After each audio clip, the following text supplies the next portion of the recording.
एक से लेके चार पढ़िए सर। 10वां अध्याय, एक से लेके चार। इब्रानियों का किताब अध्याय 10 वचन 1 से 4। क्योंकि व्यवस्था जिसमें आने वाली अच्छी वस्तुओं का प्रतिबिंब है, पर उनका असली रूप नहीं। इसलिए उन एक ही प्रकार के बलिदानों के द्वारा जो प्रतिवर्ष अचूक चढ़ाते जाते हैं, पास आने वालों को कदापि सिद्ध नहीं कर सकते। नहीं तो उसका चढ़ाना बंद क्यों न हो जाता।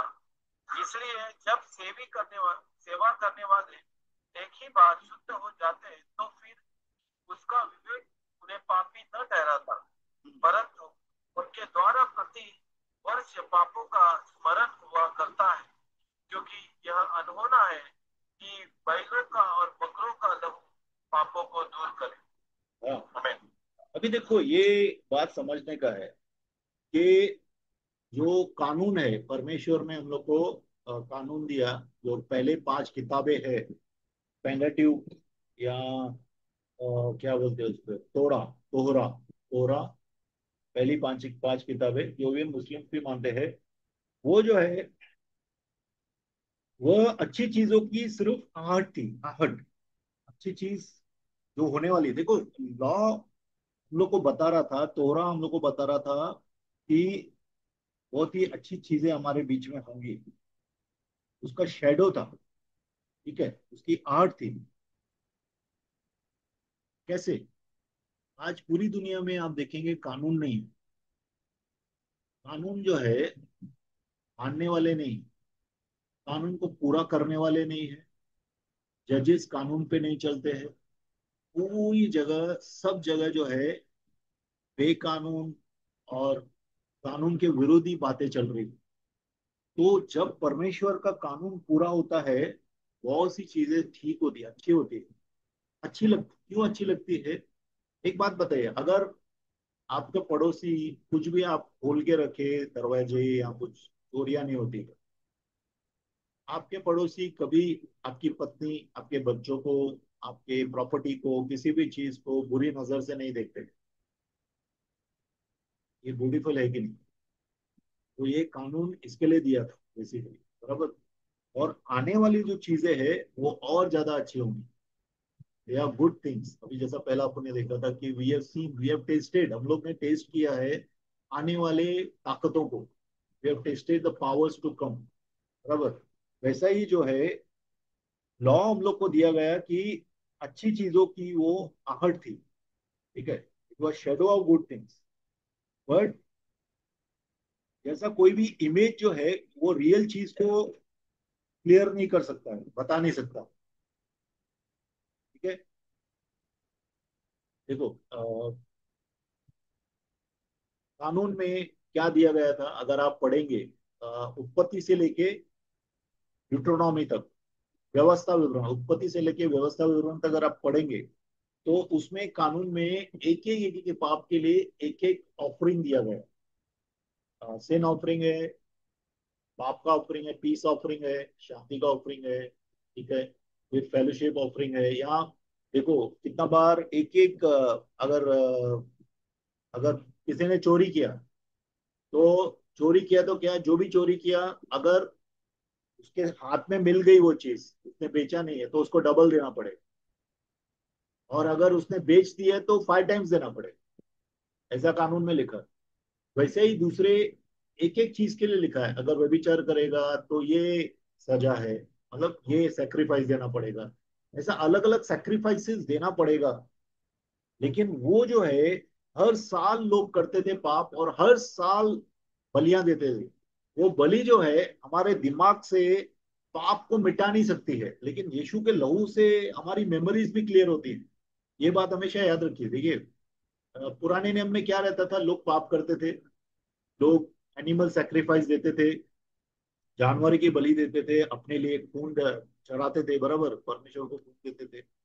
लेकिन उनके मेमोरी से उसके पाप का जो आभास था, पाप की जो मेमोरी थी, वो मिटाई नहीं जाती थी, अंदर से शुद्धता नहीं आती थी। लेकिन आज जो है वैसा नहीं है। यीशु मसीह का लहू हमारे मेमोरीज को भी हील करता है। हमेशा याद रखो, कितने लोगों को मेमोरीज है, पुरानी मेमोरीज होंगी, मेमोरीज समझ रहे हो, यादाश्त, यादें होंगी। आपको बहुत सी यादें होंगी। आपको किसी ने बहुत तकलीफ दिया है, या आपने किसी को तकलीफ दिया है, तो आज आपको बहुत गिल्ट लग रहा है। ऐसी बहुत सी चीजें हैं हमारे जीवन में।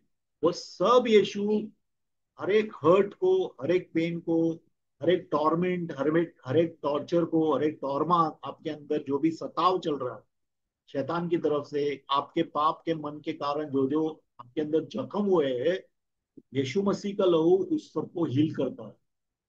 यीशु मसीह उन सबको साफ कर। देखो हम लोग कितनी बार ना पूरा साल्वेशन नहीं लेते हैं। लोग फुल साल्वेशन, फुल गॉस्पल बोलते हैं लोग ना, फुल साल्वेशन भी होना चाहिए हमारे जीवन में।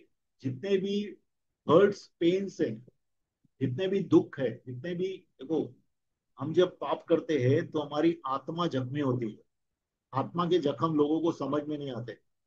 लोग बोलते हैं आत्मा में क्या जख्म। शरीर का जख्म दिखता है, लेकिन आत्मा का जख्म दिखता नहीं। लेकिन आत्मा में जख्म रहते हैं। कितना बार, कितने लोगों को वो सब मेमोरीज याद आती है, पुरानी मेमोरीज याद आती है। हम यीशु के लहू को मांगे कितना बार बैठ के कि प्रभु ये मेरी मेमोरीज को हील कर। मेरा दिल के अंदर, मेरा आत्मा के अंदर ये जो वूंड है, ये जो जख्म है, उसको तू भर दे। ठीक है। तो इसके लिए यीशु का लहू जो है हमेशा के लिए हमारे दिलों को साफ करता है। देखो यहाँ पे इसके लिए सेकंड वचन में क्या लिखा है कि अगर लोग साफ हो जाते थे, समझो उनके पाप धुल गए, उनके पाप का जो याद है वो भी निकल गया, तो लोग हर साल थोड़ी देते थे। समझो बड़ा पाप, कोई मर्डर कर दिया एक एक साल साल में, लेकिन वो मर्डर का जो यादाश्त है उसको सेकेंड ईयर में भी सोने नहीं देगा। वो सेकेंड ईयर में भी आएगा ना, जब ये परमेश्वर से मिलने। एवरी ईयर दे ऑफर, बराबर। तो वो क्या करेगा, कुछ तो लेके एनिमल का सेक्रीफाइस देना ही। प्रभु अभी भी मैं, मेरा दिल में गिल्ट है, मेरा दिल में ग्लानि है कि मैंने ये पाप किया है। तो एनिमल की जो सेक्रीफाइसेस है वो हमारे पाप का जो यादाश्त है वो कभी लेके नहीं सकते, लेके जा नहीं सकते। ठीक है। ऐसा परमेश्वर का वचन यहाँ पे बोल रहा है, विच इज ट्रू। लेकिन वो क्यों देते थे कि याद करने के लिए कि हम लोग पापी है।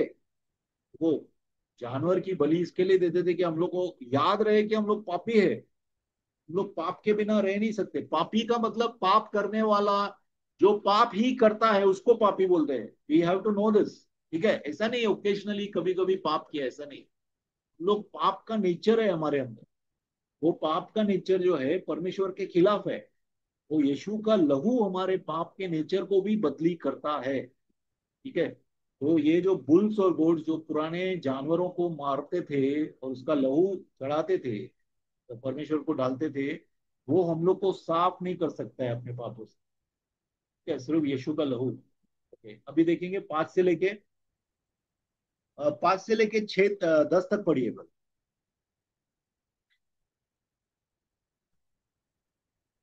5 से 10। इसी कारण वह जगत में आते समय कहता है, बलिदान और भेंट तूने न चाही, पर मेरे लिए एक देह तैयार की। होम बलियों और पाप बलियों से भी तुम प्रसन्न नहीं हुआ। तब मैंने कहा, देख, मैं आ गया हूँ। भविष्य शास्त्र, पवित्र शास्त्र में मेरे विषय में लिखा हुआ है, ताकि हे परमेश्वर, तेरी इच्छा पूरी करूं। ऊपर ऊपर पे वह कहता है, न तू न तूने बलिदान और भेंट और होम बलियां और पाप बलियों की को चाहा, और न से प्रसन्न हुआ। यद्यपि ये बलिदान तो व्यवस्था के अनुसार चढ़ाए जाते हैं। फिर यह भी कहता है, देख, मैं आ गया हूँ, ताकि तेरी इच्छा पूरी करूं। अंत अतः वह पहले तो उठा देता है, ताकि दूसरे को नियुक्त करे। उसी उसी इच्छा से हम यीशु मसीह को देह के एक ही बार बलिदान चढ़ाए जाने के द्वारा पवित्र किए गए। अभी ये समझना है ये कौन बोल रहा है। देखो, वेन ही केम इंटू, जब वो दुनिया में आया, प्रभु दुनिया में आया, ठीक है, किसको बोल रहा है। वो पिता को बोल रहा है। पिता और पुत्र आपस में बातचीत कर रहे हैं। ये अगर आप देखेंगे तो भजन संहिता 40 में भी लिखा है, 6 से लेके 8। ठीक है। भजन संहिता 40 में 6 से लेके 8 में तो क्या है, एक भविष्यवाणी थी। उस वक्त पिता का पवित्र पवित्र आत्मा जो है दाऊद के द्वारा ये बातें बोल रहा था कि ये बातें पूरी होने वाली है। ठीक है। आने वाले समय में ये बातें पूरी होंगी। तो क्या है कि पुत्र को पता है कि पिता को क्या चाहिए।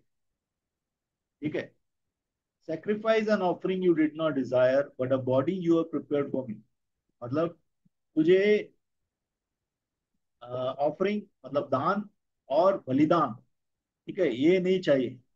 तेरा दिल में ये नहीं है, तू नहीं चाहता है कि दान और बलिदान दिए जाए, लेकिन तूने बलि के लिए एक शरीर मेरे लिए बनाया है। प्रभु का शरीर बनाने वाला परमेश्वर है। अगर आप देखेंगे, यीशु मसीह परमेश्वर का इकलौता पुत्र है। तो यीशु का शरीर जो है वह परमेश्वर का शरीर है, वो पिता का शरीर है। बराबर, मैं नहीं बोल रहा हूँ अभी पिता ही पुत्र है या पुत्र ही पिता है, नहीं नहीं, ये लोग अलग अलग है। लेकिन पिता का शरीर, पिता का डीएनए पुत्र में है। ठीक है। और पिता ने बॉडी बनाया। ठीक है। पिता ने पुत्र के लिए शरीर बनाया, जिस शरीर में वो रहे। इसके लिए बोलते हैं यहाँ पे वाली बलि और दान। बलि और दान ये तुझे नहीं चाहिए, लेकिन एक शरीर तूने बनाया जो शरीर पूरे लोगों के पापों को लेगा अपने ऊपर। ठीक है। इन बर्ंट ऑफरिंग, फिर से वही चीज बोल रहे हैं। इन बर्ंट ऑफरिंग, होम बलि, होम बलि, होम सॉरी होम दान, होम बलिदान और बलिदान तेरे को चाहिए नहीं पाप के लिए। ठीक है। उसमें कोई तेरे को खुशी नहीं है, वो तेरा प्लेजर नहीं है।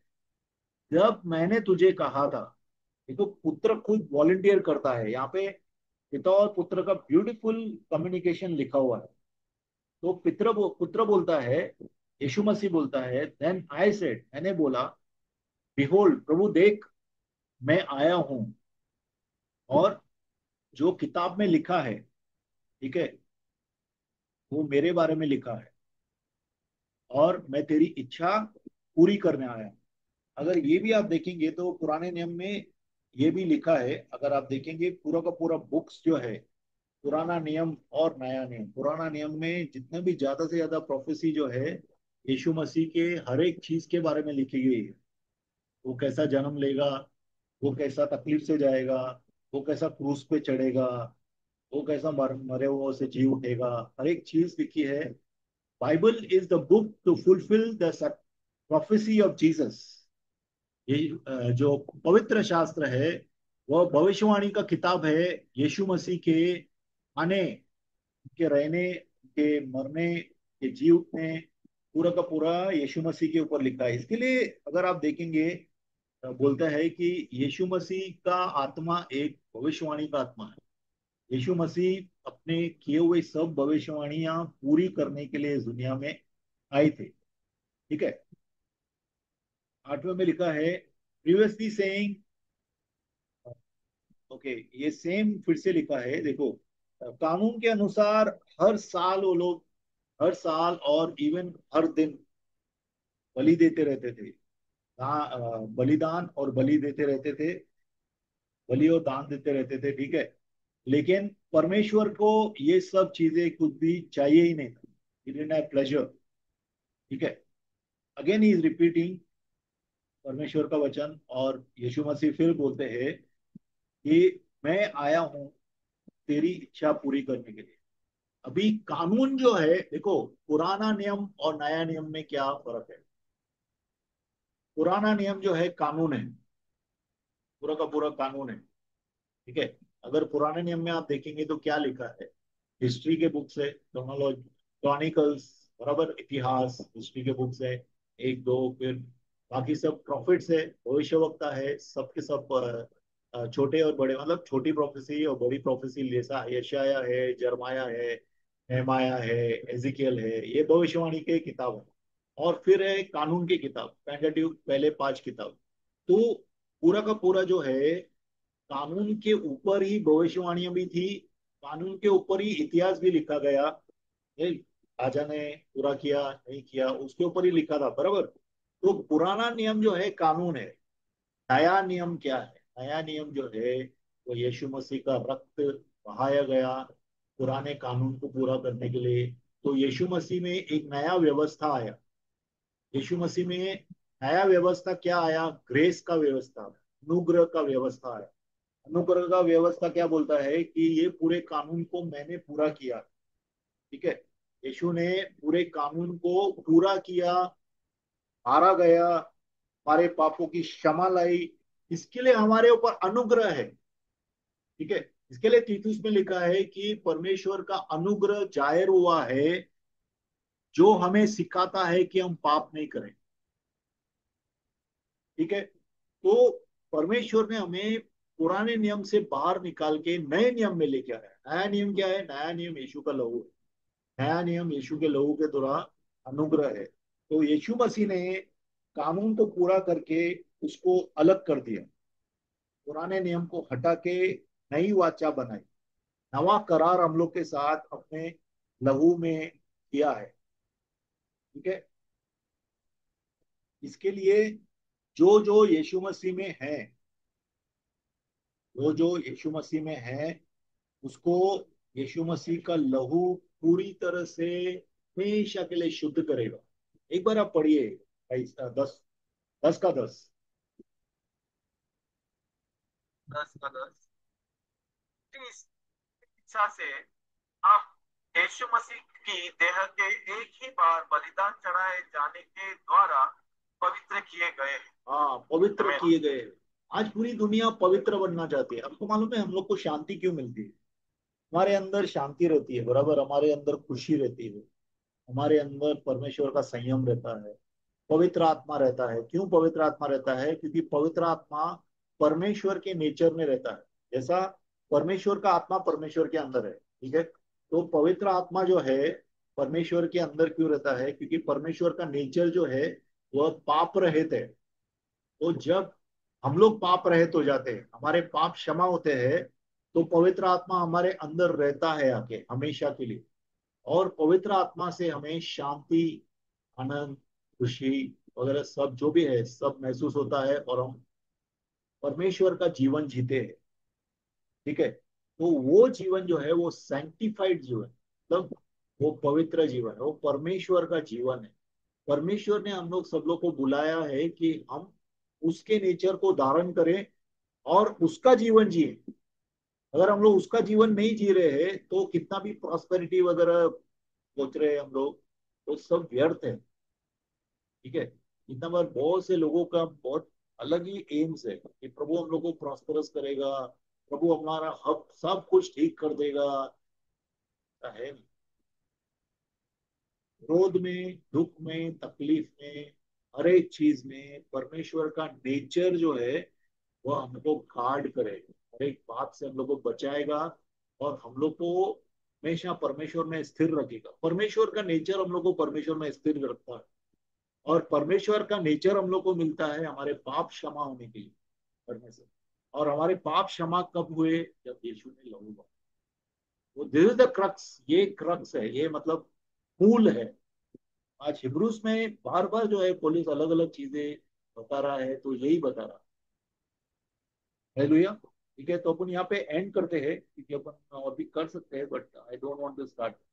थोड़ा अच्छी तरह से एक एक शब्द को समझेंगे, एक एक वचन को समझेंगे। ठीक है, यहाँ पे एंड करते हैं। तो देखते हैं, कुछ क्वेश्चंस रहेगा तो हम ले लेंगे।